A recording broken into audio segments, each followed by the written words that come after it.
What's up? What's up? What's going on, everybody? It's your boy RL. Welcome to Spilling All the Tea. Got some reality tea for you, and that is Mary Season 4, Episode 3. And as always on Spilling All the Tea, you know I gotta have me some tea when I'm talking about these different shows and whatnot. Make this one a little bit dark. Okay. Delicious. Hit my vape and we're gonna jump right into this recap, y'all.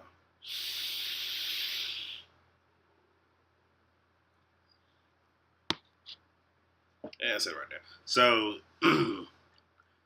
it kind of starts off with let me see. I know there's Warren's mother. I think her name is Sandra.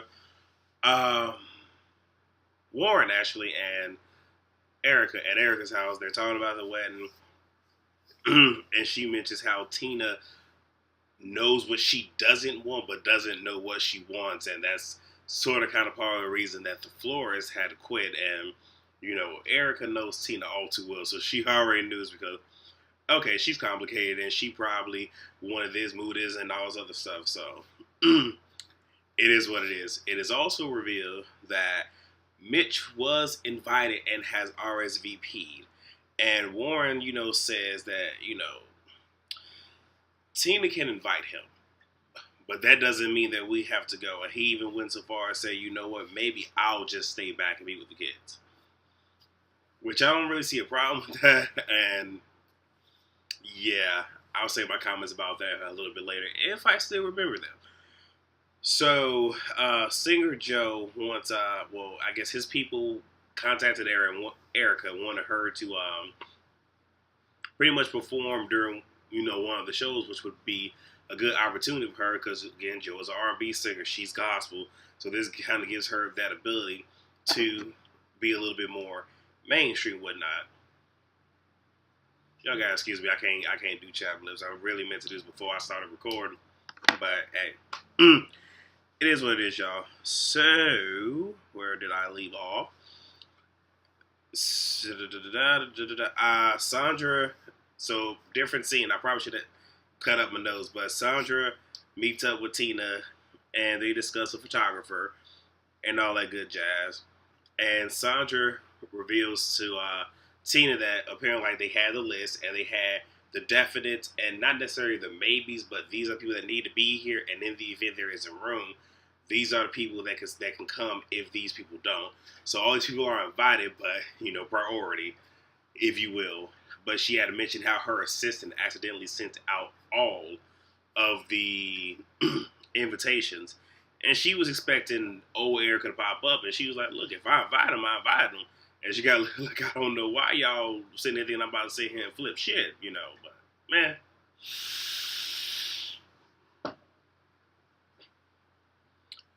So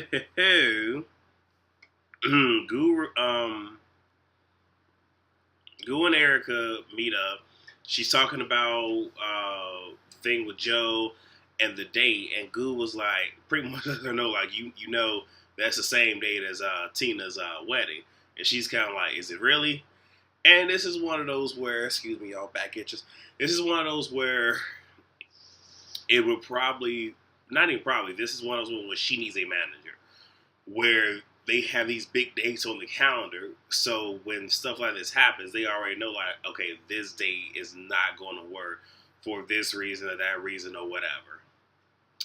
So, yeah, that's going to be a little meh. But she knows that she has something that she needs to, think about, and she pretty much decides to discuss that with Tina. And, she tells her, and, Erica is not happy, one, that she invited Mitch. And it's not just how he treated her, but how he treated the fam.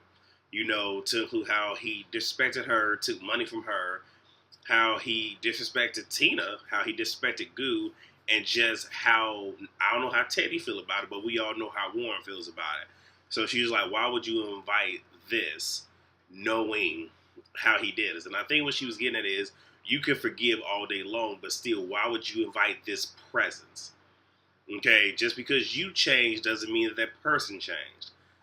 And like I said, I know some people might be here for Tina. I'm here for Erica in this instance. I really am.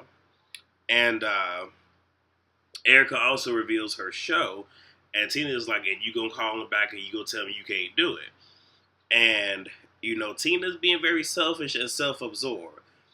And Tina even says in her confessional that she keep this up, and if she pretty much picks that job, that she's gonna lose a sister over this. And it's one of those things where, again, I understand both sides, but for me, I look at it this way: you do only live once, and you pretty much got to figure out which regret you want to live with. The regret of not seeing your sibling get married for the second time, or missing out on an opportunity that could possibly propel your career to a place that you really have been fighting for some time. And we've even noticed that everything revolves around Tina, and it's like if it doesn't gel with what she wants, there is an issue. So yeah, me no know, y'all. Me no know. So let's see. So Erica brings up the show and wedding to Warren, and Warren's pretty much asking her like, "Well, what are you going to do?"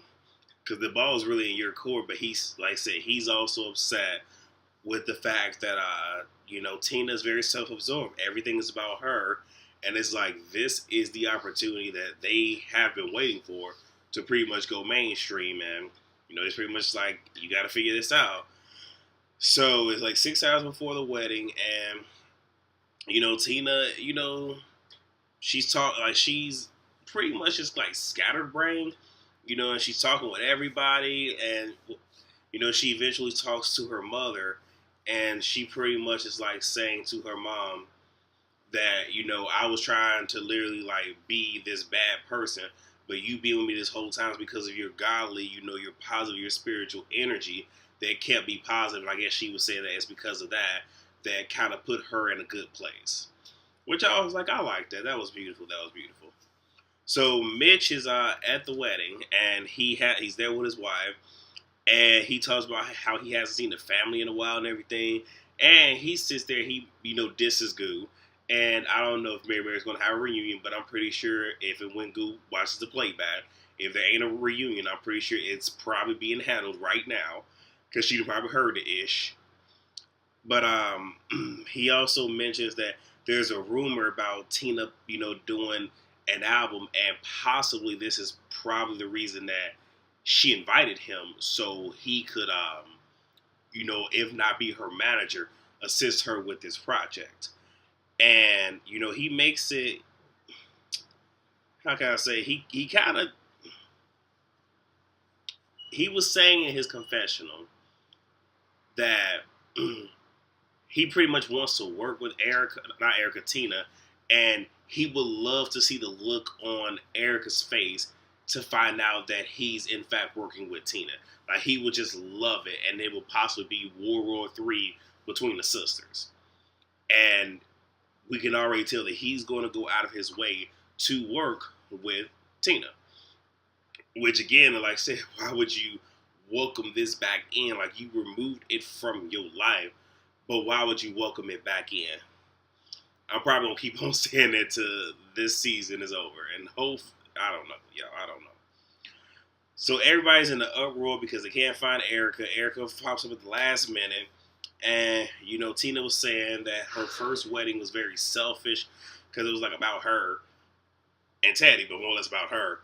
But now this wedding is more or less about just the family, and because it was the family that helped her get through this rough patch. I was just like, "Aww," I was. So Erica and Tina, they get married, and that child, it was slopping spit. I mean, I think we saw about a good 30 seconds of them kissing. I'm pretty sure that kiss was a lot longer than that. I'm just in there like, okay, all right, y'all happy to be renewed your vows is more as what it is, but remarried, all right, go for it. So Warren and Erica, they run into Mitch and his wife, and it's kind of nice that Warren actually decided to come, and Mitch decides that he wants to talk to Erica. Now, If I was Warren, I would have been like, hell no, I'm gonna be there too, because you ain't finna sit here and say shit to my wife, because you already came with her ass left. And cause if you sit here and disrespect her, I'm a cold clock your ass, knock your ass smooth the fuck out. I would have been there. But hey, again, that's just me. Cause you not finna disrespect once and try to do that shit again. But he has short talk with her. Then he wants to discuss Erica and her career. And then he starts digging in about Tina and her project. He wants to know, does it concern her being sisters and possibly being competition? Like he says, does it bother you that her record will come out and be bigger than yours? Well, here's the reality. If that happens, Erica's album is already out. So whenever Tina releases hers, one is pretty much going to go from her having sales to her touring. So she's going to be in a touring stage if Tina comes out, and it's one of those where if her stuff pops off, who cares? It helps the brand, So Erica says, if it is, and I will celebrate my sister. And he was like, you will? She was like, yeah. What else would I do? So he said, I'm glad you will, because we know Tina will have a huge record, probably bigger than yours. I just want to make sure, you are good. And I'm just like, here we go, planting seeds of deception, discord, all these other things. And it's like you being so slick because you're not doing it to where Warren can see it, for obvious reasons. You're not doing it to where Goo can see it, for obvious reasons. And you dang sure not doing it to where Tina can see it. Just saying, y'all. Just saying. So, Erica, asked if he came all the way from Cali just for this. He says that, he wouldn't miss it. And, one thing that Erica, did say, she was like, even if my sister has a bigger record than me, I will celebrate her. But she was also implying that if there's any issues between she and I will work through this. But it has absolutely nothing to do with you, so it's between the two of us and not you. And he says, I wouldn't, how do you say? I think he said, I wouldn't think. He pretty much saying, I think differently. I cannot remember. I can't read the word that I wrote down here, but who cares? So Erica goes and talks to Warren, and Warren, he hears it, but he's trying to play it down. And I don't think he's trying to play it down because it's not important. I think he's trying to play it down because if he allows himself to get hyped up, he's probably going to charge after him, which I think that's what that was. But we know Erica still wasn't done. So she then goes and she talks to Goo. And she tells Goo, now, Goo on 10. Goo is on 10. She like, I ain't gonna talk to Tina about this, but I'm dang sure go address Mitch. And what happened, y'all? What happened? That's the end of the episode. So we're not gonna see the interaction between Goo and Mitch until next week. But you guys, that is it. That was Mary Season 4, Episode 3. That was my recap. Like I said, I apologize if it was late and all that good jazz, but life happens, as we all know. So with this video, like I said, as always, please rate, comment, subscribe, share with a friend, share with the family, share it on your social media. For all the old subscribers, thank you for, just sticking it out with me. For the new subscribers, welcome to the family. For those who are just doing the drive-by, you are more than welcome to sit here and play around and enjoy all of the content that there is on this channel, y'all. And since this is Spilling All the Tea, I spill the tea so y'all can catch it. So whatever y'all want to catch it in, please bring it with you next time y'all come on by. And thank you guys for stopping by. All the good jazz. Let's have a great day, and yeah, until next time, y'all. I love all of you. Peace.